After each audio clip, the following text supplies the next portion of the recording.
கர்த்தருக்கு ஸ்தோத்திரம். பிரியமானவர்களே, இயேசு கிறிஸ்துவின் நாமத்தில் உங்களை வாழ்த்துகிறேன். 2 நாளாகமத்தின் புத்தகம் 16வது அதிகாரம் 9வது வசனத்தை வாசிக்கிற போது, தம்மை பற்றிய உத்தம இருதயத்தோடு இருக்கிறவர்களுக்கு தம்முடைய வல்லமையை விளங்க பண்ணும்படி கர்த்தருடைய கண்கள் பூமியெங்கும் உலாவிக் கொண்டிருக்கிறது.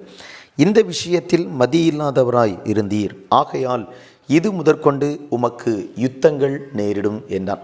10 கோத்திரத்தார் இஸ்ரவேலர்கள் என்று அழைக்கப்பட்டார்கள். இந்த 2 கோத்திரத்தார் யூதா ஜனங்கள் என்று அவங்க அழைக்கப்பட்டாங்க. பாருங்கள், இந்த யூதா கோத்திரத்தில் அல்லது இந்த யூதா ஜனங்களுக்கு ராஜாவாக இருக்கிறது தான் ஆசா. இந்த ஆசாவினுடைய வாழ்க்கை குறித்து நம்ம தியானிக்கிற போது, ஆசா உண்மையாகவே தேவனுடைய பார்வைக்கு செம்மையும் நன்மையுமான காரியங்களெல்லாம் செய்து கிட்டத்தட்ட 35 வருடங்கள் இந்த ஆசாவினுடைய ஆட்சி காலம் மிகவும் ஆசீர்வாதமானதாக, நேர்த்தியானதாக, தேவனுக்கு பிரியமானதாக, தேவனுடைய பார்வையில் செம்மையான காரியங்களை செய்கிற மனிதனாக இருந்தார். இந்த ஆசா 41 வருஷம் இந்த யூதாவுக்கு மேலே அவர் ராஜாவாக இருக்கிறார். அப்படின்னாலும் இந்த கடைசி 6 வருஷங்களுக்குள்ளாக இந்த ராஜாவினுடைய வாழ்க்கையில், ஆசாவினுடைய வாழ்க்கையில் ஒரு மிகப்பெரிய ஒரு பின்னடைவு வந்ததை நாம் வேதத்தை ஆராய்ந்து பார்க்கும்போது அதை நாம் அறிந்து கொள்ள முடியும். பிரியமான தேவனுடைய பிள்ளைகளே, ஆசாவினுடைய அந்த கடைசி நாட்கள் தேவனுடைய பார்வையில் உத்தமமாக இல்லாததுனால இந்த ஆசா அதற்கு பிறகு சந்தித்த பலவிதமான பாடுகள், பிரச்சனைகள் வேத புத்தகங்களிலே சொல்லப்பட்டிருக்கிறது. அன்புக்குரிய தேவனுடைய பிள்ளைகளே, இங்கே 2 நாளாகமத்தின் புத்தகம் 16வது அதிகாரம் 9வது வசனத்தில் தம்மை பற்றி உத்தம இருதயத்தோடு இருக்கிறவர்களுக்கு தம்முடைய வல்லமையை விளங்க பண்ண கர்த்தருடைய கண்கள் இந்த பூமி எங்கும் உலாவிக் கொண்டிருக்கிறது. இந்த காரியத்தில் நீர் மதி இல்லாதவராயிருந்தீர் என்று அனானி என்று சொல்லுகிற ஒரு தீர்க்கதரிசி இந்த ஆசாவை எச்சரிக்கிறத நம்ம பார்க்கிறோம்.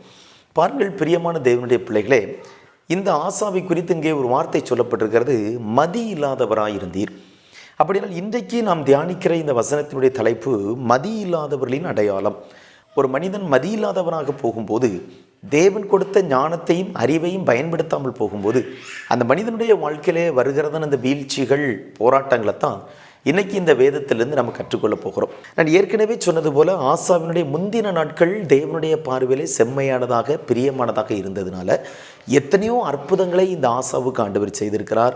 ஆசா ஆட்சி செய்த வருஷங்கள் எல்லாமே இந்த ஆசாவினுடைய வாழ்க்கையிலே சமாதானமாக இருந்திருக்கிறது. 2 நாளாகமத்தின் புத்தகம் 15வது அதிகாரம் 19வது வசனத்தில் பாருங்கள், ஆசா அரசாண்ட 35ஆம் வருஷம் மட்டும் யுத்தம் இல்லாதிருந்தது என்று வேதத்தில் சொல்லப்பட்டிருக்கிறது.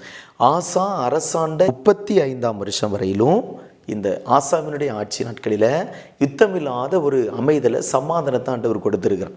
அப்போ பாருங்கள், ஒரு மனிதன் உத்தம இருதயத்தோடு கர்த்தரை பின்பற்ற வேண்டியது அவசியமாக இருக்கிறது. தம்மை பற்றி உத்தம இருதயத்தோடு இருக்கிறவங்களுக்கு தம்முடைய வல்லமை ஆண்டவர் விளங்க பண்ணுகிறார். இந்த ஆசா ராஜாவாக நியமிக்கப்பட்டு 35 வருஷம் வரையிலும் கர்த்தர் இந்த ஆசாவுக்கு அனுகூலம் பண்ணுகிற தேவனாகவே இருக்கிறார். பாருங்கள், எதெல்லாம் இந்த ஆசா செய்கிறாரோ எல்லா காரியங்களையும் ஆண்டவர் வாய்க்க பண்ணுகிறார், அனுகூலம் பண்ணுகிறார். பாருங்கள், தேவனுடைய பார்வையில் செம்மையானதை, நன்மையானதை, பிரியமானதை செய்ததுனால ஆசாவுக்காக கர்த்தர் யுத்தம் பண்ணுகிறார், சத்துக்களை துரத்துகிறார், பெரிய ஜெயத்தை ஆண்டவர் தருகிறார். தேவனுடைய நாமம் மகிமைப்படுகிறது.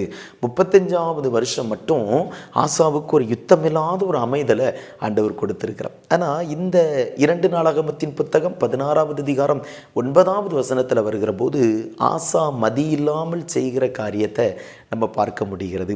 அல்லது ஒரு மனிதன் உத்தமமாய் ஆண்டவரை பின்பற்றுகிறதை விட்டு விலகி பின்மாற்றத்துக்குள்ளே போகும்போது அந்த மனிதனுடைய வாழ்க்கை மதி இல்லாமல் போகிறது. அதனால் இந்த மனிதன் தன்னுடைய வாழ்க்கையில் பலவிதமான துன்பங்களை அனுபவிக்கிறான் அப்படிங்கிறத நம்ம வேதத்தில் வாசிக்க முடிகிறது. ஆம் பிரியமான தேவனுடைய பிள்ளைகளே, இன்றைக்கு நாமும் நம்முடைய வாழ்க்கையில் உத்தமமாய் கர்த்தரை பின்பற்றி கொண்டிருந்து திடீரென்று நம்முடைய வாழ்க்கையிலே பின்மாற்றத்திற்கு இடம் கொடுக்கும்போது, சோர்வுக்கு இடம் கொடுக்கும்போது, மதியில்லாமல் சில காரியங்களை நம்ம செய்கிற போது ஆசா சில துன்பத்தை அனுபவித்தது போல நாமும் நம்முடைய வாழ்க்கையில் சில பாடுகளை அனுபவிக்க வேண்டிய சூழ்நிலைமை வருகிறது. ஆகவே தேவனுடைய பிள்ளைகளாகிய நாம் தேவனிடத்தில் ஞானத்தை கேட்டு, அறிவை கேட்டு, அதை பெற்றுக்கொண்டு ஞானமாக வாழ வேண்டியது அவசியமாக இருக்குது. அப்போ தான் இந்த பூமியில் நம்ம சமாதானமாக வாழ முடியும். இந்த ஞானமுள்ளவருடைய கைகளில் தான் ஆண்டவர் ஆசீர்வாதத்தை கொடுக்கிறார், ஐஸ்வர்யத்தை கொடுக்கிறார், ஜீவனை கொடுக்கிறார், நன்மையை கொடுக்கிறார். பாருங்கள், இந்த ஞானம் என்பது ஒரு தெய்வ பிள்ளைகளுடைய வாழ்க்கையில் ரொம்ப முக்கியமாக இருக்குது. எப்படிப்பட்ட ஞானம்னா, தேவனை உத்தம இருதயத்தோடு கூட பின்பற்றுகிற ஞானம். அது ரொம்ப முக்கியம். உலகத்தில் உங்களுக்கு உபத்திரவங்கள் உண்டு, பாடுகள் உண்டு, நெருக்கங்கள் உண்டு. ஆனால் உத்தம இருதயத்தோடு நீங்கள் ஆண்டவரை பின்பற்றுகிறீங்களா? அது ரொம்ப முக்கியம். நீங்கள் உத்தம இருதயத்தோடு ஆண்டவரை பின்பற்றினீங்கன்னா தம்முடைய வல்லமையை விளங்க பண்ணுகிறதற்கு கர்த்தர் ஆயத்தமாக இருக்கிறார். கர்த்தருடைய கண்கள் உங்களை நோக்கி கொண்டிருக்கிறது. நீங்கள் உத்தம இருதயத்தோடு ஆண்டவரை பின்பற்றி பாருங்கள். எந்த நெருக்கங்கள் இருந்தாலும், போராட்டங்கள் இருந்தாலும், அந்த பிரச்சனையிலிருந்து ஆண்டவர் உங்களுக்கு ஒரு விடுதலையை தந்து உங்களை ஆசீர்வதிக்கிறதுக்கு அவர் உண்மையுள்ள தேவனாக இருக்கிறார். ஆசாவினுடைய வாழ்க்கையில் அவரால் அற்புதம் செய்ய முடியும். ஆசாவை உயர்த்தி இருக்க முடியும். ஆனால் உத்தம இருதயத்தோடு ஆண்டவரை பின்பற்றிலேயே. ஆசாவினுடைய பிந்தின நாட்கள் அந்த முந்தின நாட்களை போல இல்லையே. உத்தமமாக ஆண்டவரை பின்பற்றலை, உண்மையாக ஆண்டவரை தேடலை. அதனால தான் ஆசாவினுடைய வாழ்க்கையில் நெருக்கங்கள், பிரச்சனைகள். அப்போ பாருங்கள், ஒரு மனிதன் ஆண்டவரை பற்றின உத்தம இருதயத்தோடு கூட இருக்கும்போது அந்த மனிதனுடைய வாழ்க்கையில் தேவன் தம்முடைய வல்லமையை விளங்க பண்ணுகிறார். அவங்க வாழ்க்கையை ஆண்டவர் ஆசீர்வதிக்கிறார்.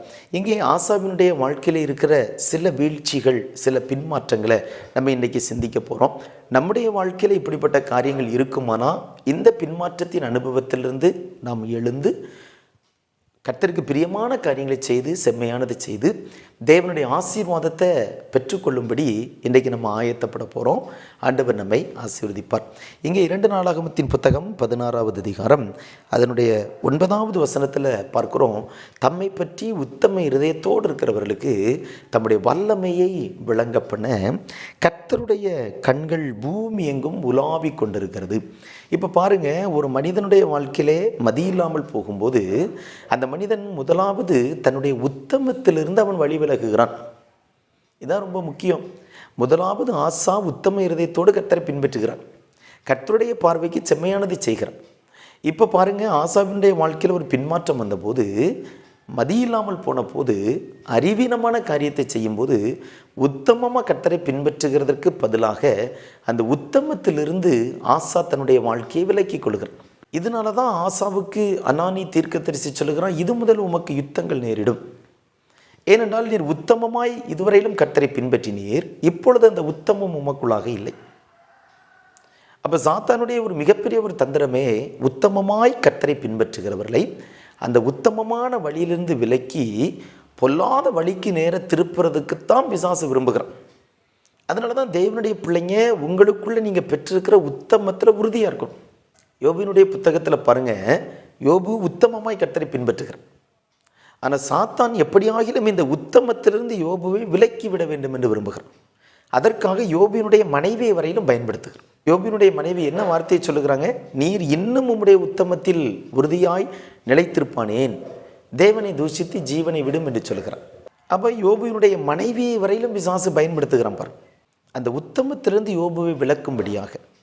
அப்போ சாத்தானுடைய மிகப்பெரிய ஒரு தந்திரமே, நீங்கள் போகிற இந்த உத்தமமான பாதை, உண்மையான வழி, அதில் இருந்து உங்களை திருப்பி இந்த உத்தமத்திலிருந்து உங்களை வழி விலக்கி விட வேண்டும் என்று தான் சத்துரு விரும்புகிறார்.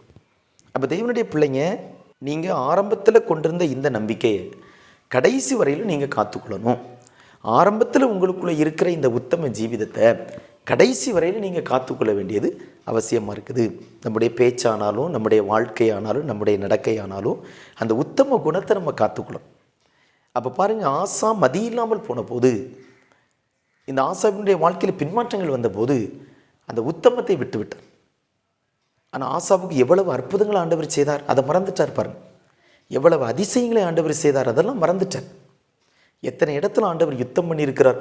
35 வருஷம் ஆட்சி காலத்தில் கர்த்தர் ஒரு மிகப்பெரிய ஒரு இளைப்பாறுதலை கொடுத்துருக்கிறார். இதெல்லாம் ஆசா மறந்து போய் அந்த உத்தமத்தை விட்டு வழி விலகினதுனால இப்போ அனானி என்கிற தீர்க்கதரிசி சொல்லுகிறார், இது முதல் உமக்கு யுத்தங்கள் நேரிடும். ஏன்னா நீர் உத்தமமாய் ஆண்டவரை பின்பற்றலை. அப்போ கர்த்தர் நம்முடைய வாழ்க்கையை கவனிக்கிறார்.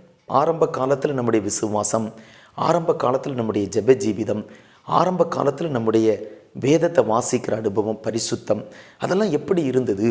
ஆனால் இன்றைக்கி அந்த உத்தமமான உண்மையான வாழ்க்கையில் நம்ம நிலைத்திருக்கிறோமா அல்லது பின்மாற்றத்துக்கு இடம் கொடுத்துருக்குறோமா? இதை கர்த்தருடைய கண்கள் கவனிக்கிறது. ஆகவே தேவனுடைய பிள்ளைகளே, உத்தமமாக நம்ம நடக்கணும். அது ஆண்டவர் நம்மக்கிட்ட எதிர்பார்க்கிறார்.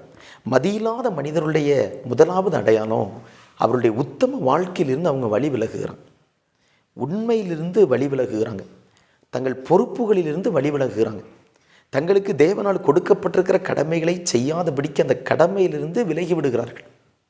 உத்தமமாக ஆண்டவரை பின்பற்றாமல் போகிறது தான் மதியில்லாத மனிதனுடைய முதலாவது ஒரு அடையாளம். அதனால தான் அனானி தீர்க்கதரிசி சொல்லுகிறார், இந்த விஷயத்தில் நீர் மதியில்லாதவராயிருந்தீர். ஏன்னா உமக்குள் இருந்த அந்த உத்தமம் போய்விட்டது, உமக்குள் இருந்த அந்த உண்மை போய்விட்டது. அந்த தேவனை பின்பற்றுகிற அந்த அனுபவம், தேவனை பின்பற்றுகிற அந்த காரியங்கள் உண்மை விட்டு விலகி போனதுனால நீர் உத்தம குணத்தை காத்து கொள்ளாமல் போயிருக்கிறீர். அப்போ தேவனுடைய பிள்ளைகளே, மதியில்லாதவர்களுடைய முதலாவது அடையாளம் அவர்கள் உண்மை இல்லாதவர்களாக உத்தமத்திலிருந்து வழி விலகி விடுகிறார்கள். இன்றைக்கி உங்களுக்கு ஆண்டவர் நல்ல வேலையை தந்திருக்கலாம், குடும்பத்தை ஆண்டவர் தந்திருக்கலாம், ஒரு சின்ன வருமானத்தை தந்திருக்கலாம், ஒரு சபை ஆண்டவர் தந்திருக்கலாம். அதில் உத்தம விசுவாசத்தை காத்துக்கொள்ளுங்க, உத்தமமாக அந்த வேலையை செய்யுங்க, அந்த குடும்பத்தில் உண்மையாக நடந்து கொள்ளுங்க, அந்த சபைக்குள்ளே உத்தமத்தை காத்துக்கொள்ளுங்க. அப்போ தான் நீங்கள் ஞானம் உள்ளவங்களாக மாற முடியும். கர்த்தர் தம்முடைய வல்லமையை உங்களுக்கு விளங்க பண்ண முடியும். ஆசாமினுடைய வாழ்க்கையில் ஏன் ஆண்டவர் அற்புதம் செய்ய முடியலை? அந்த உத்தமத்திலிருந்து வழி விலகிவிட்டார். இந்த உத்தமத்திலிருந்து வழி விலகுவதற்கு காரணம் என்ன? இந்த மதீனமான காரியத்தையெல்லாம் ஆசா செய்கிறதுக்கு காரணம் என்னென்னா, ஆசாவுக்கு இருந்ததான செழிப்பு, ஆசாவுக்கு இருந்ததான நன்மைகள், ஆசா தேவனிடத்திலிருந்து பெற்றுக்கொண்டிருந்த ஆசீர்வாதங்கள். பார்த்தீங்களா, இந்த ஆசீர்வாதமும் பொன்னும் வெள்ளியும் வெண்கலமும் தனக்கு கிடைத்திருந்ததான எத்தனையோ நன்மைகள், ஆசீர்வாதங்கள், பேர், புகழ், இது எல்லாம் தான் ஆசாவை தேவ சமூகத்தை விட்டு பிரித்து விட்டது. அதுக்கு முன்பாக ஆசா எளிமையான சாதாரணமான ஒரு மனிதனாக இருக்கும்போது, சாதாரண ஒரு ராஜாவாக இருக்கும்போது இந்த ஆசா உத்தமமாக கர்த்தரை பின்பற்றுறார். இப்போ ஆசாவினுடைய நட்பு வட்டாரம் பெருகிவிட்டது, நிறைய நண்பர்கள் வந்துட்டாங்க, செல்வம் வந்து விட்டது, பணம் பொருள் வந்து விட்டது. இதனால் ஆசாவினுடைய உத்தமத்திலிருந்து ஆசா விலகிவிட்டார். இதனால தான் மதியில்லாத ஒரு மனிதனைப் போல மாறினார். தேவனுடைய ஆசீர்வாதத்திற்கு பதிலாக தேவனிடத்திலிருந்து வருகிற தண்டனையை அவர் பெற்றுக்கொண்டார். ஒரு தேவனுடைய பிள்ளைகளாகிய நாம் நமக்கு வருகிற வருமானத்தை குறித்து, நம்முடைய கையில் கர்த்தர் தருகிற பொருட்களை குறித்து, நமக்கு இருக்கிற ஆசீர்வாதத்தை குறித்து எச்சரிக்கை இருக்கணும். இந்த ஆசீர்வாதங்கள் தேவனுடைய அன்பை விட்டு உங்களை தூரமாக கொண்டு போய் விடக்கூடாது. இந்த ஆசா அரசாட்சிக்கு வந்த புதிதில் கர்த்தரையே நம்பி இருக்கிறார், உத்தமமாக கர்த்தரை பற்றி கொள்ளுகிறார். அதனால் 10 லட்சம் பேர் கொண்ட அந்த எத்தியோப்பியரை ஆண்டவர் ஆசாவுக்கு முன்னின்று துரத்தி விடுகிறார். ஆனால் பாருங்கள், அதற்கு பிறகு ஒரு இளைப்பாறுதல் வருது, தேவையான நன்மைகளும் ஆசீர்வாதங்களும் ஆசாவுக்கு கிடைக்கிறது. இப்போ பணமும் பொருளும் நட்பு வட்டாரமும் ஆசாவுக்கு பெருகின உடனே இந்த ஆசா கர்த்தரை சார்ந்து கொள்ள வேண்டிய இடத்துல மனிதரை சார்ந்து கொள்கிறார். முதலாவது ஆசா மதியில்லாதவராக இருந்து செய்த காரியம், அந்த உத்தமம் விலகிவிட்டது. தனக்கு பணத்தை கொடுத்த, அந்தஸ்தை கொடுத்த, ஆசீர்வாதத்தை கொடுத்த, நன்மையை கொடுத்த இந்த தேவனை ஆசா மறந்து விட்டார். அப்போ உத்தமமான அந்த வழியிலிருந்து விலகிவிட்டார். இதனால தான் ஆசாவினுடைய வாழ்க்கையில் சில போராட்டங்களை பிந்தின நாட்களிலே சந்திக்க வேண்டியது வந்தது. அப்போ ஒன்று, மதியில்லாதவர்களுடைய அடையாளம் உத்தமத்திலிருந்து வழி விலகி விடுகிறார்கள். அதனால தான் யோபு அந்த காரியத்தில் ரொம்ப தெளிவாக சொல்லுறார் பாருங்கள், அவர் என்னை கொன்று போட்டாலும் அவர் மேல் நம்பிக்கையாக இருப்பார், நீதிமான் தன்னுடைய வழியை உறுதியாய் பிடிப்பான் என்று வேதம் சொல்லுகிறார். அப்போ யோபு தன்னுடைய உத்தமத்தில் கடைசி வரையிலும் உண்மையாக இருந்ததுனால, சரியாக இருந்ததுனால தேவன் தம்முடைய வல்லமையை விளங்க பண்ணி ரெட்டிப்பான ஆசீர்வாதத்தை யோபுவுக்கு கொடுக்குறார். இன்றைக்கி நீங்கள் உங்கள் உத்தமத்தில் சரியாக இருந்தீங்கன்னா, நீங்கள் இழந்து போனதையும் ஆண்டவர் உங்களுக்கு ரெட்டிப்பாக தந்து உங்கள் வாழ்க்கையை ஆண்டவர் ஆசீர்வதிப்பார், தம்முடைய வல்லமையை உங்கள் வாழ்க்கையில் விளங்க பண்ணுவார். உத்தமத்தை காத்துக்கொள்ளுங்க, ஆண்டவர் உங்களை ஆசீர்வதிப்பார். இரண்டாவது, மதியில்லாத மனிதர்களுடைய அடையாளம் என்னென்னா, கர்த்தரை சார்ந்து கொள்கிறதற்கு பதிலாக மனிதரை சார்ந்து கொள்கிறார். 10 லட்சம் பேர் கொண்ட எத்தியோப்பியர் ஆசாவுக்கு விரோதமாக வந்தபோது ஆசா கர்த்தரை சார்ந்து கொள்கிறார். இப்போ இஸ்ரவேலின் ராஜாவாகிய பாஷா அங்கே வந்து ஒரு பட்டணத்தை கட்டுகிற போது இந்த இடத்துல கர்த்தரை சார்ந்து கொள்கிறதுக்கு பதிலாக சீரியாவினுடைய ராஜாவாகிய பெனாதாத்தினுடைய உதவியை விரும்புகிறார். யோசித்து பாருங்கள், இதுதான் மதியில்லாத மனிதனுடைய அடையாளம். ஆபத்து காலத்தில் மனிதர்களை நம்புவார்கள். அறிவுள்ள ஒரு மனிதன், பக்தியுள்ள ஒரு மனிதன், மதிவுள்ள ஒரு மனிதன் ஆபத்தும் துன்பமும் நெருக்கமும் வரும்போது கர்த்தரை சார்ந்து கொள்வார்கள். ஆசாவினுடைய ஆரம்ப நாட்களில் 10 லட்சம் பேர் கொண்ட ஒரு சேனை யூதாவை சுற்றி வளைத்த போது கர்த்தரை சார்ந்து கொண்டார். கர்த்தர் அவங்களுக்காக யுத்தம் பண்ணினார். இந்த ஆசாவுக்கு விரோதமாக பாஷா என்கிற அந்த ராஜா வருகிற போது இங்கே என்ன நடக்கிறது? இவர் சீரியா ராஜாவினுடைய உதவியை விரும்புகிறார். இதுதான் மதியில்லாத மனிதனுடைய அடையாளம். தேவனை சார்ந்து கொள்ள வேண்டிய இடத்துல தேவனை சார்ந்து கொள்ளாமல் அங்கே மனிதர்களை நாம் சார்ந்து கொண்டால் நாம் மதியில்லாதவர்களாக இருக்கிறோம். ஆசாவினுடைய வாழ்க்கையில் ஏற்பட்ட பின் விளைவுகளுக்கெல்லாம் காரணம் அதுதான். இன்றைக்கி ஆண்டவர் உங்களை நல்ல ஒரு நிலைமையில் வைத்திருக்கலாம், நீங்கள் கர்த்தரை தான் சார்ந்து கொள்ளும். சில உபத்திரவங்கள் பாடுகள் உங்கள் வாழ்க்கையில் இருக்கலாம், நீங்கள் கர்த்தரை சார்ந்து கொள்ளுங்க. மனிதர்களையோ குடும்பங்களையோ நண்பர்களையோ நம்ம சார்ந்து கொள்கிறதுனால நமக்கு ஒரு பலனும் இல்லை. நம்ம கர்த்தரை சார்ந்து கொள்ளும்போது தான் சத்துருக்களினுடைய கையிலிருந்து அவர் நம்மை விடுதலையாக்குகிறார். இந்த அனானி என்கிற தீர்க்கதரிசி ஆசாவை பார்த்து அதுதான் சொல்லுகிறார். எத்தனையோ பேர் கொண்ட ஒரு ஏராளமான கூட்டம் உமக்கு விரோதமாக வந்தபோது கர்த்தரை சார்ந்து கொண்டீர், அதனால் அன்றைக்கு அவர் உமக்கு ஜெயத்தை தந்தாரே, இந்த விஷயத்திலேயே மதியில்லாதவராக இருக்கிறீர் என்று சொல்லுகிறார். மதியில்லாத மனிதனுடைய இரண்டாவது அடையாளம், கர்த்தரை சார்ந்து கொள்ள வேண்டிய இடத்துல கர்த்தருக்கு பதிலாக மனிதனை சார்ந்து கொள்வது. அப்போ கர்த்தர் தான் நம்முடைய நம்பிக்கையாக இருக்கணும், எந்த சூழ்நிலையிலும் நம்ம ஆண்டவரை தான் சார்ந்து கொள்ளணும். பாருங்கள், இந்த உலகத்தில் தேவனுடைய பிள்ளைகளாகி நீங்கள் ரட்சிக்கப்பட்டு ஞானஸ்நானம் பெற்று உண்மையாக ஆண்டவரை பின்பற்றுகிற தேவ பிள்ளையாக இருந்தீங்கன்னா கர்த்தரை சார்ந்து கொள்ளுங்க. நெருக்கம் இருக்கலாம், போராட்டம் இருக்கலாம், பிரச்சனைகள் இருக்கலாம், தேவைகள் இருக்கலாம், இவைகளின் மத்தியில் கர்த்தரை சார்ந்து கொள்ளுங்க. நீங்கள் அப்படி கர்த்தரை சார்ந்து கொள்ளுகிறீங்கன்னா உங்கள் வாழ்க்கை ஆசீர்வாதமாக மாறும். அவர் தம்முடைய வல்லமை உங்களுக்கு விளங்க பண்ணுவார். ஆனால் அதற்கு பதிலாக நீங்கள் மனிதர்களை சார்ந்து கொண்டா நீங்கள் மதீனமான காரியத்தை செய்கிறீங்க. இது நிமித்தமாக தேவனுடைய வல்லமை உங்களுடைய வாழ்க்கையிலே வெளிப்படுகிறதுக்கு பதிலாக, கர்த்தருடைய நன்மைகள் வெளிப்படுகிறதுக்கு பதிலாக நீங்கள் தேவ கோபத்துக்கு ஏதுவானவராக மாறிவிடுகிறீர்கள். ஆண்டவர் உங்களுக்கு உதவி செய்ய முடியாது. கர்த்தர் அந்த இடத்தை விட்டு விலகி விடுகிறார். உங்களுக்கு எங்கே தேவை இருக்கிறதோ, எங்கே அற்புதம் நடக்க வேண்டுமோ, எங்கே உங்களுக்கு ஆசீர்வாதம் வேணுமோ, அங்கே நீங்கள் கர்த்தரை சார்ந்து கொள்ளாமல் மனிதர்களை சார்ந்து கொண்டால் அந்த இடத்தை விட்டு கர்த்தர் விலகி விடுகிறார். அதனால் நீங்கள் பெற்றுக்கொள்கிற நன்மையும் சில நேரங்களிலே தீமையாக முடிந்து விடுகிறார். மனிதனை சார்ந்து அதன் மூலமாய் கிடைக்கிற சில நன்மைகளும் உங்களுக்கு தீமையாகவே முடிந்து விடுகிறது. ஆகவே நீங்கள் மனிதர்களை சார்ந்து கொள்ளக்கூடாது, கர்த்தரை தான் சார்ந்து கொள்ளணும். நீங்கள் கர்த்தரை சார்ந்து கொள்ளும்போது அது தீமையாக இருந்தாலும் கர்த்தரை அதை நன்மையாக மாற்றுகிறார். ஆகவே கர்த்தரை சார்ந்து கொள்ளுங்க. அதுதான் மதிவுள்ள ஒரு மனிதனுடைய கிரியை. அறிவுள்ள ஞானமுள்ள ஒரு மனிதன் ஆபத்து வரும்போது, துன்பம் வரும்போது கர்த்தரை சார்ந்து கொள்கிறான். மனிதர்களுக்கு முன்பாக போய் நின்று தன்னுடைய வேதனைகளை சொல்லுகிறதில்ல, கர்த்தருடைய சமூகத்தில் நேரம் ஒதுக்கி தன்னுடைய பாரங்களை கர்த்தரிடத்தில் சொல்லுகிறாங்க. அவங்க தான் ஞானம் உள்ளவங்க, மதி உள்ளவர்கள். அவர்களுக்கு ஆண்டவர் தம்முடைய வல்லமையை விளங்க பண்ணுகிறார். அதிசயமாய் அவர்களை நடத்துகிறார். ஆச்சரியமான அற்புதமான காரியங்களிலும் ஆண்டவர் செய்கிறார். ஆகவே தேவ பிள்ளைகளே, எந்த சூழ்நிலையிலும் கர்த்தரை சார்ந்து கொள்ளுங்க. இங்கே மதியில்லாத இந்த மனிதனுடைய மூன்றாவது அடையாளம் என்னென்னா, 2 நாளாகமத்தின் புத்தகம் 16வது அதிகாரம் 10வது வசனம் இப்படி சொல்லுகிறது. அது நிமித்தம் ஆசா ஞான திருஷ்டிக்காரன் மேல் சினந்து கடும் கோபம் கொண்டு அவனை காவல் அறையில் வைத்தான். பாருங்க, தனக்கு ஆலோசனை கொடுத்த மனிதன் மேல் கடும் சினம் கொண்டான். அப்போ மதியில்லாத ஒரு மனிதனுடைய வாழ்க்கையில் கடுமையான கோபம் வருகிறது, கடும் சினம் வருகிறது. ஆசா கர்த்தரை விட்டு பின்வாங்கிட்டாரு, மதியில்லாதவராக மாறிவிட்டார். இப்பொழுது இந்த ஞான திருஷ்டிக்காரன் மேலே கடும் கோபம் கொள்ளுகிறார். அப்போ மதியில்லாத மனிதனுடைய மூன்றாவது அடையாளம் கடும் கோபம். தேவையில்லாத மனிதர்கள் மேலே தேவையில்லாமல் கோபப்படுகிறது. இது மதியில்லாத மனிதர்களுடைய அடையாளம். யோசித்து பாருங்கள், இன்றைக்கி நிறைய நேரங்களில் நம்ம வீடுகளில் இதான் நடக்குது. வேலை செய்கிற இடத்துல ஒரு கோபம் இருக்கும், அந்த கோபத்தை வீட்டில் கொண்டு வந்து காட்டுவாங்க. நண்பர்கள் மேலே சில மன வருத்தம் இருக்கும், அந்த கோபத்தை கொண்டு வந்து பிள்ளைங்க மேலே காண்பிப்பாங்க. அப்போ அவர்கள் மதி இல்லாதவர்கள். இங்கே ஞான திருஷ்டிக்காரன் ஆசாவுக்கு நல்ல காரியத்தை தான் சொல்லுறான். ஆசாவை கடிந்து கொண்டு தேவனுடைய பாதையில் நடத்த விரும்புகிறான்.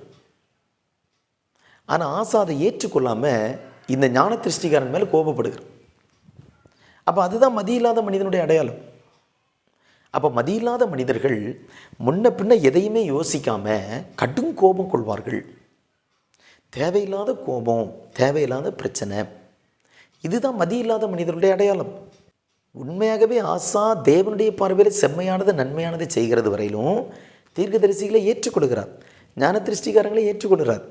ஆனால் இப்போ அவருடைய வழி கர்த்தரை விட்டு விலகினதுனால, உத்தமமாக அவரை பின்பற்றாமல் மதியில்லாத காரியத்தை செய்கிறதுனால இந்த ஞான திருஷ்டிகாரன் மேலே கோபப்படுகிறார். நிறைய நேரங்கள் அப்படித்தான். நமக்கு மதியில்லாமல் போகும்போது, நாம் ஞானத்தில் குறைவுள்ளவர்களாக மாறும்போது, யாராயிலும் நமக்கு ஆலோசனை சொன்னால் அது நமக்கு பிடிக்காது. யாராயிலும் நம்மை நல்வழிப்படுத்த வேண்டும் என்று சொல்லி விரும்பி நமக்கு புத்திமதிகளை சொல்லும்போது நமக்கு அவங்க மேலேயே கோபம் வரும். அப்படி கோபம் வந்தால் உங்களை நீங்கள் ஆராய்ந்து பார்க்கணும். உண்மையாகவே நீங்கள் ஞானமாக நடக்கிறீங்களா அல்லது மதியீனமான காரியத்தை நீங்கள் செய்கிறீங்களா? ஆசாவுக்கு நல்ல ஆலோசனை கொடுத்த அனானி என்கிற இந்த தீர்க்கதரிசிக்கு மேலே இந்த ஆசாவுக்கு கோபம் வருகிறது. கடும் கோபம் கொண்டு அவனை சிறையில் அடைத்தான். பிரியமான தேவனுடைய பிள்ளைகளை யோசித்து பாருங்கள். அப்போ மதியில்லாத மனிதருடைய மூன்றாவது அடையாளம் கடும் கோபம். யார் மேலே கோபப்படக்கூடாதோ அவங்க மேலெலாம் கோபப்படுவாங்க. இன்றைக்கி நிறைய பேருக்கு கோபமே சபைக்கு மேலே தான், நிறைய பேருக்கு கோபம் ஊழியக்காரங்க மேலே, நிறைய பேருக்கு கோபம் இயேசுவுக்கு மேலே. பார்த்திங்களா, காரணமில்லாத கோபம்.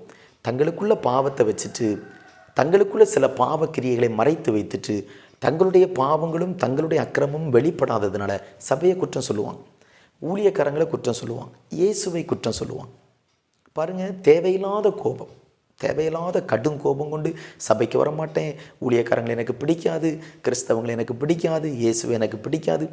ஆனால் இவங்க பரிசுத்தமாக இருக்கிறாங்களா? இவங்களுக்குள்ள எவ்வளவு பாவங்கள் மறைந்திருக்கிறது. இவங்க எத்தனை விஷயத்தில் தேவனுக்கு பிரியமில்லாத காரியங்களை செய்கிறாங்க. தங்களுடைய இருதயத்தில் இருக்கிற அந்த பாவத்தை ஒப்புக்கொள்ள முடியலை, அக்கிரமத்தை ஒப்புக்கொள்ள முடியலை. யாரோ ஒரு நபர் தேவனுடைய வார்த்தையை பேசும்போது அந்த வார்த்தை இவங்களுடைய இருதயத்தில் குத்திட்டுன்னா, அந்த வார்த்தை இவங்களுடைய இருதயத்தில் ஒரு வேதனையை உருவாக்கிட்டு அப்படின்னா, உடனே ஊழியக்காரங்களுக்கு விரோதமாக, சபைகளுக்கு விரோதமாக, இயேசுவுக்கு விரோதமான தூஷணங்களை பேசுகிறாங்க. அந்த கடும் கோபம் அந்த ஊழியக்காரங்க மேலே திரும்புகிறது, கோபம் சபைக்கு மேலே திரும்புது, கோபம் இயேசுவுக்கு மேலே திரும்புது. அப்போ இவங்க ஞானம் உள்ளவர்கள் அல்ல, இவங்க புத்தி உள்ளவர்கள் அல்ல, மதீனமானவர்கள். ஆசாமும் அதே போல தான் தன்னை எச்சரித்து தனக்கு தேவனுடைய வார்த்தையை சொன்ன அனானி என்கிற தீர்க்கதரிசிக்கு மேலே கோபப்படுகிறான். அப்போ ஒரு மனிதன் மதி இல்லாதவனாக போகும்போது யார் மேலே கோபப்படணும், யாருக்கிட்ட பட்சமாக இருக்கணும் அப்படிங்கிற வித்தியாசமே தெரியாமல் போய்விடுகிறான். இன்றைக்கி உங்கள் வாழ்க்கை அப்படி இருந்தால் நீங்கள் உங்கள் வாழ்க்கையை மாற்றிக்கொள்ளணும். நமக்கு வெளியில் ஒரு வேளை 1000 டென்ஷன் இருக்கலாம், அதை வீட்டில் கொண்டு வந்து காண்பிக்கக்கூடாது. மனைவி, பிள்ளைகள், தாய், தகப்பன், இது ஒரு அன்பான ஒரு ஐக்கியத்தில் குடும்பம் வளரணும்.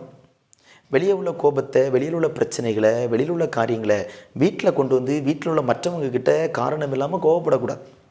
அப்படி கோபப்பட்டால் நம்ம நியாய தீர்ப்புக்கு ஏதுவானவங்கன்னு இயேசு சொல்லுகிறார். தன் சகோதரனை நியாயம் இல்லாமல் கோபித்து கொள்ளுகிறவன் அவன் நியாயாசனத்திற்கு ஏதுவான அந்த தீர்ப்புக்கு ஏதுவானவனாக இருக்கிறான் என்று சொல்லுகிறார். அப்போ பாருங்கள், நியாயம் இல்லாமல் நம்ம கோபப்படுறதை கூட ஆண்டவர் விரும்பலை. அப்போ ஒரு புத்தி உள்ள மனிதனுடைய கோபம் கூட நியாயமாக தான் இருக்கும். அப்போ புத்தி இல்லாத ஒரு மனிதன், மதி இல்லாத ஒரு மனிதன், அந்த மனிதனுடைய கோபமும் நியாயம் இல்லாததாகவே இருக்கும். பார்த்தீங்களா, கடும் கோபம் கொண்ட ஆசா ஏன்னா மதி இல்லாமல் ஆயிடுச்சு, பின்மாற்றம் உள்ள வந்துட்டு. இதனால் உத்தமமாக ஆண்டவர் பின்பற்ற முடியலை, பல விளைவுகளையும் போராட்டங்களையும் ஆசை சந்திக்கிறேன். 4வது மதி இல்லாத இந்த மனிதனுடைய இந்த சுபாவம் எப்படி இருக்கிறது பாருங்கள். 2 நாளாகமம் 17வது அதிகாரம் அதனுடைய 12வது வசனத்தின் கடைசி பகுதி, அவன் தன் வியாதியிலும் கர்த்தரை அல்ல பரிகாரிகளையே தேடி. அப்போது எந்த சூழ்நிலையிலும் ஆண்டவரை தேடவே மாட்டான். மதியில்லாத ஒரு மனிதனுடைய வாழ்க்கையில் இருக்கிற 4வது அடையாளம், என்ன நேர்ந்தாலும் ஆண்டவரை தேடவே மாட்டான், சபைக்கு போகவே மாட்டான், ஜெபிக்கவே மாட்டான், கர்த்தருக்கு முன்னே வரவே மாட்டான். அவங்க மதியில்லாதவர்கள் என்று வேதம் சொல்லுகிறார். ஆசாவினுடைய கால்களில் வியாதி இருக்கிறது, பலவீனம் இருக்குது, எத்தனையோ தீமையான காரியத்தை செய்துட்டாரு. கடைசி நேரத்தில் ஆகிலும் கர்த்தருடைய பாதத்தில் போய் விடுவோன்னு நினச்சாரா? இல்லை, கடைசி காலங்களிலும் பரிகாரிகளையே தேடினான்.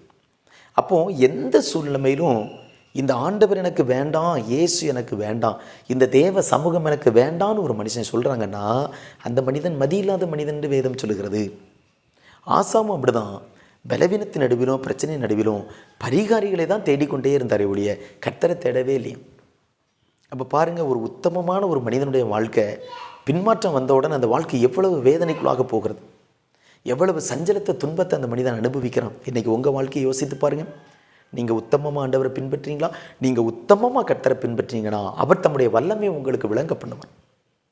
மதியில்லாத மனிதனுடைய வாழ்க்கை, பின்மாற்றத்தில் போன ஒரு மனிதனுடைய வாழ்க்கை, என்ன நடந்தாலும் இந்த கர்த்தர் எனக்கு வேண்டவே வேண்டாம், நான் பரிகாரிகளை வேணால் தேடுகிறேன் என்று சொல்லி எத்தனையோ பரிகாரிகளை தேடுகிறேன், கர்த்தரை தேடலை. பார்த்தீங்களா? அப்போ எந்த ஒரு மனிதன் கர்த்தரை தேடவில்லையோ அந்த மனிதனுக்குள்ளாக மதி இல்லை என்ற அர்த்தம். அவங்க ஞானம் உள்ளவர்கள் அல்ல. ஞானமுள்ள ஒரு மனிதன் எந்த சூழ்நிலையிலும் கர்த்தரை தேடுவான். ஆசாமை போல இருக்க மாட்டான்.